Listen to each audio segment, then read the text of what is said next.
خاتم الانبیاء والمرسلین اما بعد فاعوذ باللہ من الشیطان الرجیم بسم اللہ الرحمن الرحیم انما یرید اللہ لیذہب عنکم الرجس اہل البیت ویطہرکم تطہیرا۔ آمنت باللہ صدق اللہ العظیم۔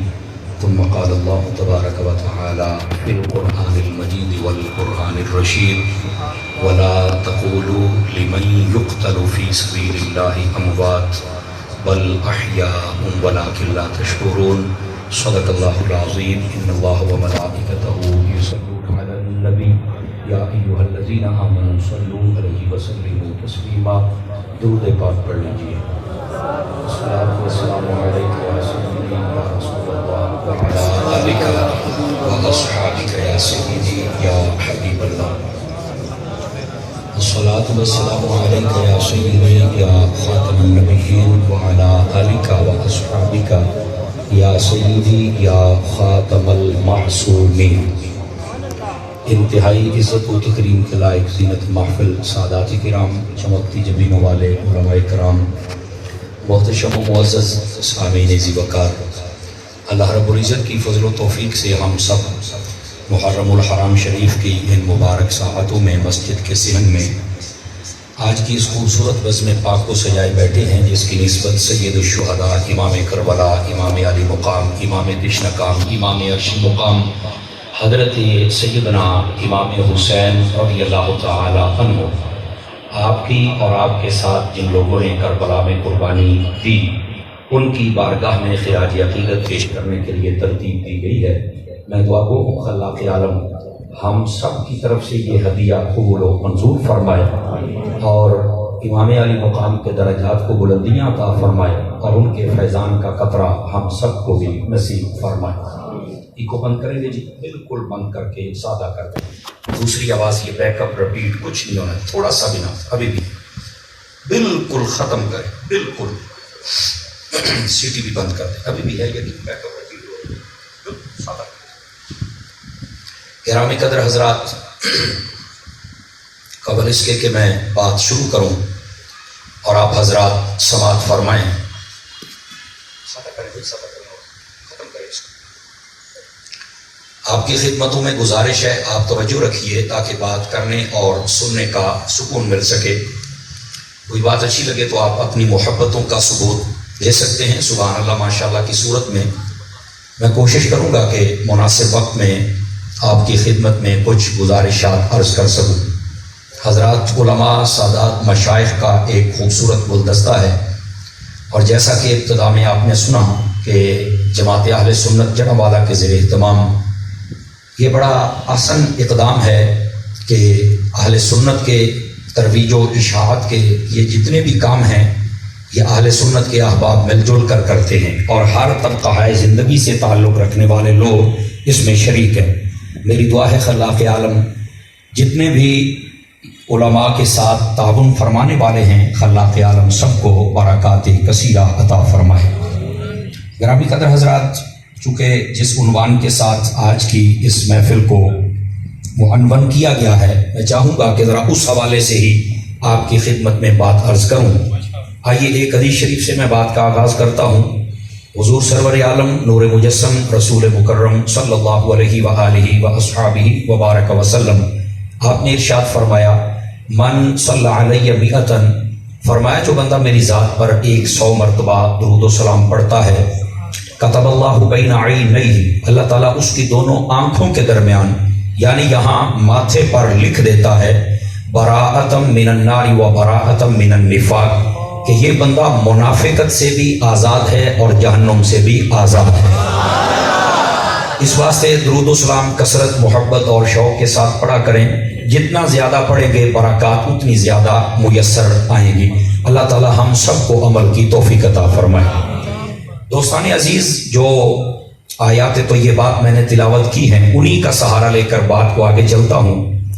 خلاق عالم نے قرآن مجید برہان رشید میں ارشاد فرمایا، انما یرید اللہ لیذہب عنکم الرجس اہل البیت ویطہرکم تطہیرا۔ اس کا تفسیری ترجمہ آپ کے سامنے رکھتا ہوں کہ بے شک اللہ نے یہی ارادہ فرمایا ہے کہ محبوب کریم صلی اللہ علیہ وآلہ وسلم آپ کی اہل بیت سے ہر قسم کی آلودگی کو دور رکھے اور ان کو ایسا پاک کرے جیسا پاک کرنے کا حق ہوتا ہے۔ یہ بالکل تفسیری ترجمہ میں نے آپ کی خدمت میں عرض کیا ہے۔ یہ آیت طیبہ نبی پاک صلی اللہ علیہ وآلہ وصحبہ وبارک وسلم آپ کی اہل بیت کی شان کا منہ بولتا ثبوت ہے۔ اللہ رب العزت نے فرمایا کہ حبیب ہم ہر قسم کی آلودگی آپ کی اہل بیت سے دور رکھیں گے، یہ ہم نے ارادہ کیا ہے، یہ ہمارا فیصلہ ہے، اور پھر ان کو ستھرا ایسا کریں گے جیسا ستھرا کرنے کا حق ہوتا ہے۔ اب یہ اس میں دو چار باتیں ہیں علم کی، محبت کی، عشق کی اور پیار کی، جن کی خوشبو سونگھنا ضروری ہے، اور جتنے آپ احباب تشریف فرما ہیں آپ ذرا توجہ فرمائیں، اور اگر آپ محسوس نہ فرمائیں تو موبائل اپنے جیبوں میں ڈالیں، یہ ویڈیو بن رہی ہے ان سے لے لینا، آپ ذرا نا بات توجہ سے سن پائیں گے، ٹھیک ہے؟ آپ ذرا توجہ فرمائیں اور ہو سکے تو موبائل جیبوں میں ڈال لیجئے اور میری بات سنیے۔ گرامی قدر حضرات، یہاں پر جو سب سے پہلی بات ہے کہ اے محبوب صلی اللہ علیہ وسلم آپ کی اہل بیت سے ہر قسم کی پلیدی کو، آلودگی کو، نجاست کو ہم نے دور رکھا ہے۔ سب سے پہلے اس بات کو سمجھنا ضروری ہے کہ اللہ رب العزت نے یہ کیوں ارشاد فرمایا اور اس کے اسرار و رموز کیا ہے۔ جب آپ سنیں گے تو آپ کو لطف آئے گا۔ توجہ ہے نا آپ سب حضرات کی؟ بات شروع ہو چکی، تقریر شروع ہو چکی، بس اب آپ کی توجہ چاہتا ہوں میں۔ گرامی قدر حضرات، چونکہ میں ہوں سیدی اعلیٰ حضرت کا غلام، تو یہاں پر ایک بات ہے جس کا میں فرق آپ کی خدمت میں عرض کرنا چاہتا ہوں۔ سیدی اعلیٰ حضرت صاحب رحمۃ اللہ تعالی علیہ، آپ کو بھی آپ پڑھ کے دیکھیں، آپ نے بھی اس آیت طیبہ پر جب کلام کیا تو یہی فرمایا کہ اللہ نے یہی ارادہ کیا ہے کہ اے محبوب صلی اللہ علیہ وسلم آپ کی اہل بیت سے ہر قسم کی آلودگی کو دور رکھے۔ کیا میں نے کہا ہے؟ میری طرف دیکھیں بھائی، ہر قسم کی آلودگی کو دور رکھے، یہ فرمایا ہے۔ اچھا، یہاں پر یہ نہیں کہا، یہ بڑے محتاط کلمے ہیں اور ہم اہل سنت ہیں اور ہم تو لفظ بھی وہ بولتے ہیں اللہ کے فضل سے جس میں ادب ہوتا ہے۔ یہ نہیں کہا کہ آلودگی دور کر دے، یہ نہیں، دور رکھے۔ اب یہ بظاہر کوئی اتنا بڑا فرق نہیں لگتا، لیکن اس کی ذرا گہرائی تک اتریے۔ دور رکھے اور دور کر دے، اس میں فرق ہوتا ہے۔ اب دور کر دے کا مطلب یہ ہوتا ہے کہ ان میں کوئی آلودگی تھی جس کو رب نے بعد میں دور کیا، اور دور رکھے کا مطلب یہ ہے کہ یہ پہلے ہی ستھرے ہیں، رب نے آلودگی کو ان کے قریب نہیں آنے دیا ہے۔ بات سمجھ آئی آپ سبھی حضرات؟ یہ ہے اس آیت کریمہ کا، اس لفظ کا مطلب کہ محبوب کریم صلی اللہ علیہ وآلہ وسلم آپ کی جو اہل بیت ہے اس سے ہر قسم کی آلودگی کو دور رکھا ہے، گندگی کو دور رکھا ہے، قریب آنے ہی نہیں دیا ہے۔ اب یہاں پر ایک اور نفیس نقطہ لے لیجئے، اللہ کرے میری زبان پہ آسان ہو جائے اور جناب کو سمجھ آ جائے۔ میں نے کہا یہ وہ گھرانہ ہے، توجہ فرمائیں، میری طرف دیکھیں بیٹے کی طرف، یہ وہ گھرانہ ہے جس کے قریب رب نے آلودگی نہیں آنے دی، گندگی نہیں آنے دی۔ آج نا بس اوقات لوگ پریشان ہو جاتے ہیں کہ ہم کچھ دیکھتے ہیں بندے جو ایسی مکروہ آوازیں نکالتے ہیں کہ وہ اہل بیت کے دشمن لگتے ہیں، پیار نہیں کرتے۔ میں نے کہا بھائی ان کا قصور نہیں ہے، اصل مسئلہ اس آیت میں ہے۔ اللہ فرماتا ہے ہم نے ان کے قریب گندگی کو نہیں آنے دیا، جو رب گندگی کو نہیں آنے دیتا وہ گندے کو ان کے قریب کیسے آنے دے گا؟ توجہ نہیں فرمائی میری بات پر، فرانسی کے والے جوان ذرا بولے جتنے بیٹھے، سمجھ آ رہی ہے بھائی؟ جب گندگی ان کے قریب نہیں آ سکتی، آلودگی نہیں آ سکتی، تو جو آلودہ شخص ہے وہ کیسے آ سکتا ہے؟ تو جو پیار کرتے ہو تمہیں مبارک ہو، تم ستھرے ہو تبھی تو محبت کرتے ہو۔ بات سمجھ آئی آپ سبھی حضرات کو؟ اچھا، یہ بات اگر سمجھ آ گئی تو تھوڑا سا آگے چلیں۔ فرمایا حبیب پاک صلی اللہ علیہ وسلم ہم اپنی آپ کی جو اہل بیت ہے اس سے ہر قسم کی آلودگی کو دور رکھیں گے۔ سمجھ آئیے، ہم نے ارادہ کیا ہے۔ یہاں پر یہ بات بھی سننے والی ہے، محبوب کریم علیہ السلام کی اہل بیت جب یہ لفظ ہے تو اس سے مراد کیا ہوتا ہے؟ کیونکہ یہ اہل سنت کا سٹیج ہے اور جماعت اہل سنت کے تمامی علماء تشریف فرما ہے، اور میں ان کے شکر گزار ہوں کہ میرے جیسے طالب علم کو موقع دیا کہ آ کے سبق سنا کے جا۔ اور اتنے علماء کی موجودگی میں میرا سبق سنانا میرے لیے باعث فخر بھی ہے، عزت بھی ہے، سعادت بھی ہے۔ جب اہل بیت کا لفظ بولا جائے تو پھر یہاں سے اہل بیت سے مراد کون ہوتے ہیں؟ سن لیجئے، الگ تحقیق بات آپ کی خدمت میں عرض کر رہا ہوں۔ اس سے مراد تین چیزیں ہوتی ہیں۔ کتنی؟ تین۔ نمبر ایک، سب سے پہلے جب اہل بیت کا لفظ بولا جائے تو نبی پاک صلی اللہ علیہ وسلم کی جو ازواج ہوتی ہیں، جو ہم تمام ایمان والوں کی مائیں ہیں، سب سے پہلے اہل بیت سے مراد حضور کی بیویاں ہوتی ہیں۔ سمجھ آ رہی ہے میری بات کو پوری طرح کھول کے سمجھنے کی کوشش کریں۔ جب اہل بیت کا لفظ بولا جائے تو سب سے پہلے یہ، اور یہ جو آیت طیبہ میں نے پڑھی ہے، یہ 22ویں پارے میں جہاں پر تشریف فرما ہے موجود ہے، آپ دیکھیں اس سے ماں قبل اور ماں بعد، اس کو سیاق و سباق کہتے ہیں علماء کی زبان میں، اس کو پڑھ کے دیکھیں، وہاں ذکر ہی نبی کی بیویوں کا ہو رہا ہے۔ یہ کیسے ہو سکتا ہے کہ پچھلی 15 آیتیں بھی بیویوں سے کلام ہو، بعد والی 20 آیتوں میں بھی بیویوں سے کلام ہو، اور بیچ میں ایک آیت صرف 5 بندوں کے لیے ہو؟ نہیں، اگر پچھلی میں بیویاں مراد ہے اور اگلی میں بھی، تو یہ بھی بیویوں کے لیے ہے۔ آپ نے توجہ نہیں فرمائی ہے میں کیا کہہ رہا ہوں؟ باقی وہ 5 کیسے ہے یہ بھی بتاتا ہوں، اور یہ بھی سننی ہی بتا سکتا ہے۔ میں بتاتا ہوں آپ کو وہ کیسے تشریف لائے، یہ بھی سنیے ذرا۔ جب اہل بیت بولا جائے تو سب سے پہلے نبی پاک علیہ السلام کی بیویاں جو مومنوں کی مائیں ہوتی ہیں یہ مراد ہوتی ہیں۔ نمبر ایک، ان کو اہل بیت سے کوئی خارج نہیں کر سکتا، اگر خارج کرے گا تو وہ خود پتہ نہیں کہاں سے خارج ہو جائے گا۔ یہ بھی ذہن نشین فرما رہے۔ نمبر ایک۔ نمبر دو، جب اہل بیت کا لفظ بولا جائے تو دوسرے نمبر پر نبی پاک صلی اللہ علیہ وسلم کی جو اولاد پاک ہوتی ہے، آپ کی بیٹیاں اور آپ کے بیٹے، اور آپ کو پتہ ہے میرے نبی کی 4 مبارک بیٹیاں اور 3 بیٹے ہیں۔ آواز کمزوروں والی ہے، جوانوں والی چاہیے مجھے آواز، سمجھ آ رہی ہے؟ 4 مبارک بیٹیاں ہیں میرے نبی کی اور 3 مبارک بیٹے ہیں، اور یہ اہل سنت کا ہی نظریہ نہیں، یہ قرآن و حدیث کا دیا ہوا نظریہ ہے۔ اس لیے اہل سنت اس کو اپنائے ہوئے ہیں، قرآن و حدیث کے دلائل اس پر واضح ہیں، اور اپنے تو اپنے پرائیوں کی کتابوں کے اندر بھی یہ موجود ہے۔ ہاں، جس کو زیادہ شوق ہو وہ اول تو علماء اہل سنت کے پاس آئے تے جے نہیں بھی کھلوندا تے پھر مینوں دا چھڑیا جے پتر تیرا شوق ایسے صابری مسجد دے بوئے تے پورا کر کے جاواں گا۔ یہ بتانا میری ذمہ داری ہے بھائی۔ ہم سنتے رہتے ہیں، بس اوقات کہتے ہیں ایک ہی بیٹی ہم نہیں مانتے، اور چپ ہوئے اپنی گھوڑی چھان تھلے باندھ رہے ہیں۔ نبی پاک کی 4 بیٹیاں ہیں، نبی پاک کی جو بیٹی کا انکار کرے بالکل اہل سنت نہیں ہو سکتا۔ اس نظریے کو ذرا دھیان سے سنبھال کے رکھیے۔ آقا کریم علیہ السلام کی جو اولاد دوسرے نمبر پر وہ اہل بیت میں آتی ہے، اور آپ کو پتا ہے جو پہلی قسم تھی ان کو کہتے ہیں نبی پاک علیہ السلام کی بیویاں، ان کو اہل بیت یہ کہا جاتا ہے، بیت گھر کو کہتے ہیں۔ سمجھ آ رہی ہے؟ اور شیخ عبداللہ محدث دہلوی کی بولی بولوں تو انہوں نے لکھا ہے اہل بیت مسکن، استعمال فرمایا ہے، گھر میں رہنے والیاں۔ اچھا، جو آپ کی اولاد ہے ان کو کیا کہا جاتا ہے؟ اہل بیت ولادت، جو آپ کے گھر میں پیدا ہوئے۔ یہ بھی اہل بیت میں۔ تیسرے نمبر پر اہل بیت میں کون آتے ہیں؟ ان کو کہتے ہیں اہل بیت نسب، ان کا یہ نام ہے۔ شیخ عبداللہ محدث دہلوی رحمۃ اللہ علیہ نے لکھا ہے۔ اچھا، ان میں کون آتے ہیں؟ وہ لوگ آتے ہیں جن کے اوپر صدقہ زکات حرام ہے۔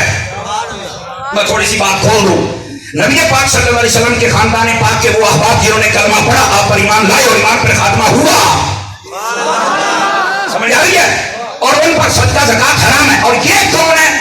آل علی، آل جعفر، آل عباس اور آل حارث کا نام بھی آیا ہے۔ یہ بھی فرما رہے آپ حضرات، ٹھیک ہے؟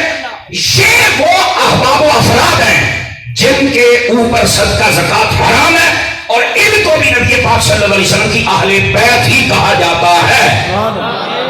اب بات سمجھ آئی آپ سبھی حضرات کو؟ اہل بیت کے اندر یہ 3 چیزیں ہیں، لیکن ان کو اگر کوئی خارج کرے کہ یہاں سے یہ نہیں، یہاں سے یہ نہیں، اس کو کہو یہ تیری اپنی اختراع ہے، جو قرآن کی آیت کا منشا ہے اس کے اندر یہ سبھی آ جاتے ہیں۔ اب اگر یہ بات آ گئی تو پھر تھوڑا سا آگے چلیے۔ محبوب کریم صلی اللہ علیہ وسلم جب یہ آیت طیبہ نازل ہوئی اور آپ کے گھر والوں کے لیے نازل ہوئی تو حبیب پاک صلی اللہ علیہ وسلم نے حضرت سیدہ خاتون جنت رضی اللہ تعالی عنہا آپ کو طلب فرمایا، ساتھ میں جناب حسنین کریمین طیبین طاہرین نیرین منیرین سراجین شمسین قمرین شاہدین صدقے جاؤں تھوڑی چوک تو جناب منہ میں کھلا دے آپ کو بھی طلب فرمایا، مولا علی کو طلب فرمایا اور ان کے اوپر چادر دی، اور کیا دی؟ چادر. اور نبی پاک علیہ السلام نے فرمایا اللہم ہؤلاء اہل بیتی طہرہم تطہیرا، یا اللہ یہ بھی میری اہل بیت ہے ان کو بھی ستھرا فرما. اب یہاں پر ایک جملہ سن لیجئے، اہل سنت کا خادم ہونے کی حیثیت سے پوری ذمہ داری سے بول رہا ہوں. نبی پاک کی بیویاں، نبی پاک کی بیٹیاں، نبی پاک کے بیٹے یہ اہل بیت میں ہیں، یہ بات قرآن سے ثابت ہے. میں نے کیا کہا؟ یہ بات قرآن سے ثابت ہے.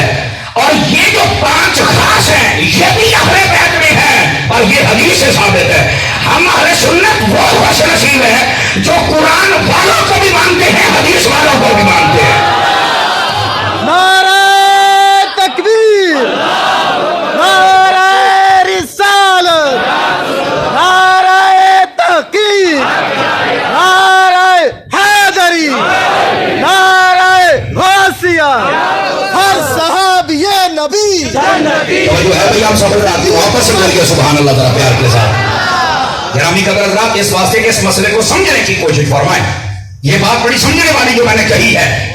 بس اوقات صرف حدیث پیش کی جاتی ہے. میں نے کہا بیٹا حدیث بھی مانو، قرآن کی نص بھی مانو.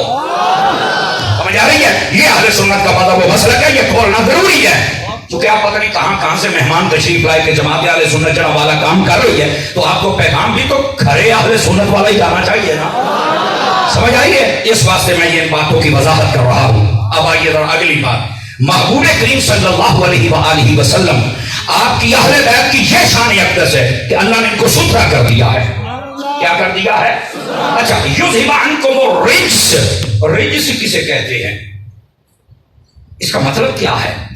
قرآن مجید آپ پڑھ کے دیکھ رہے ہیں، جہاں جہاں لفظ رجس استعمال ہوا ہے نا، وہ چیزیں دیکھیں وہ ہیں کیا. اچھا، یہ بات کیوں بتانے کا مجھے ضرورت پیش آئی یہ بھی سن لیجئے. بس اوقات یہاں سے یہ سمجھا جاتا ہے کہ اللہ تعالیٰ نے ان کو ستھرا کر دیا لہذا یہ معصوم ہو گئے. نہیں معصوم ہے. سنی بندہ بولے دوسرے بندے نال میرا کلام نہیں، سنی ہاتھ چک کے بولے ذرا. یہاں سے معصومیت کا عقیدہ نہیں. اہل سنت کے نزدیک صرف نبی معصوم ہے یا فرشتے باز. باقی جتنی بزرگ ہستیاں ہیں یہ معصوم نہیں، یہ محفوظ ہیں.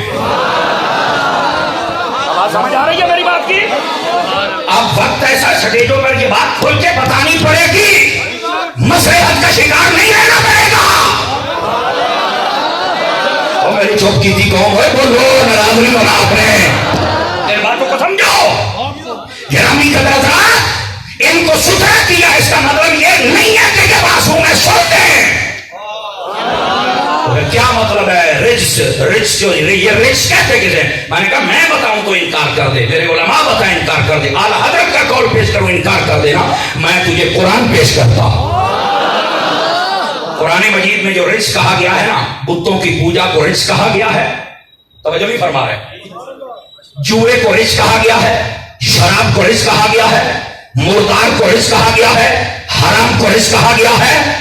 یہ جتنی بد اخلاقیاں ہوتی ہیں ان سب کو رجس کہا گیا ہے. یہ قرآن ہے. قرآن الحمدللہ فقیر 9 مقامات سے رجس پڑھ سکتا ہے. 9 سے 9 مقامات میں یہ چیزیں ہیں کہ یہ جو بت پرستی ہے، یہ جو جوا ہے، یہ جو شراب ہے، یہ جو مردار ہے، یہ جو خنزیر ہے، یہ خنزیر کو بھی رجس میں شمار کیا گیا ہے. یہ ساریاں جو بدکاریاں ہیں یہ رجس ہیں. اللہ نے قرآن میں ان کو رجس کہا ہے. فرمایا جو چیزیں رجس میں آتی ہے حبیب و دیار میں نہیں آ سکتی ہے. ہمیں دور کر دیا. فرمایا جو زبان کو وہ رجس کیا دور کر دیا. فرمایا نہ بت پرستی کریں گے، نہ شرابی ہوں گے، نہ جوا کھیلیں گے، نہ مردار کھائیں گے، نہ حرام کی طرف جائیں گے، نہ ہی ان کے کردار میں کوئی ایسی بات ہوگی. اس کا پھر مطلب کیا ہے؟ رجس کو دور کیا. کیا مطلب؟ فرمایا رجس کو دور کر کے اللہ نے احوال شریفہ عطا فرمائے. یہ سیدی اعلیٰ حضرت صاحب رحمۃ اللہ علیہ نے بھی یہی جملہ لکھا ہے. کیا عطا فرمائے؟ احوال شریفہ عطا فرمائے ہے. کیا مطلب ہے اس کا؟ فرمایا جتنا حسن ہے وہ حسن و حسین کے پاس ہے. اخلاق کا ہو، عمل کا ہو، عقیدے کا ہو، معاشرت کا ہو، سیاست کا ہو، جتنا حسن ہے وہ ان کے پاس ہے. فرما رہے میری بات پر. اب یہ معنی کا تعین اس لیے کر رہا ہوں، بس اوقات لوگ معصومیت کا عقیدہ دیتے نہیں. اہل سنت میں تو اس کا تصور ہی نہیں نا. فرانسی کو یاد دینا پیا کروا. ٹھیک ہے، تو یہاں پر یہ چیزیں ہیں جو ان سے دور کرنے کی